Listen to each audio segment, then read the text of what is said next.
Restauré lors de Ouida 92, le premier festival mondial des arts et cultures vaudou, le temple des Pitons s'est transformé en un espace symbolique et touristique. Les visiteurs peuvent non seulement contempler ces reptiles sacrés, mais aussi les toucher, les porter autour du cou et formuler des vœux dans ce sanctuaire emblématique.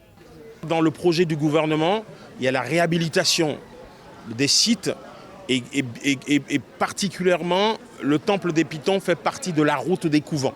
On vient en vérité pour dire au monde entier, le vaudou c'est la pureté, le vaudou c'est la force, le vaudou c'est la charité, le vaudou c'est l'entente entre les hommes tout simplement.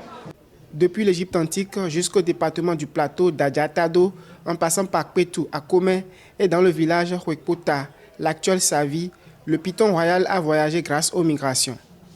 Sous le règne du roi Kwassé, cette divinité mère du royaume Houéda a trouvé sa place au cœur de la cité de Ouida. Ce temple des Pitons reste une attraction majeure, notamment lors des Vodou Days 2025. En fait, je ressens une fraîcheur. Je suis très fier. Je suis d'ailleurs plus que fier de voir que dans mon pays, que j'ai cette richesse, d'où le monde entier a envie.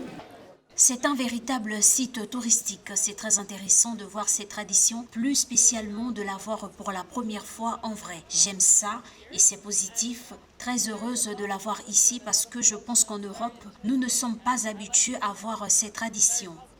Il y a beaucoup de traditions et un large nombre de cultures, c'est impressionnant.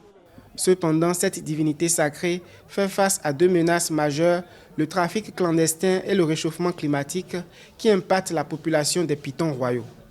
Pour préserver cet héritage, des initiatives telles que la création du masque Piton par le promoteur culturel Wilfried Hundje, présenté lors du Carnaval international de Ouida en décembre 2023, contribuent à perpétuer l'histoire et les traditions liées à ce patrimoine culturel.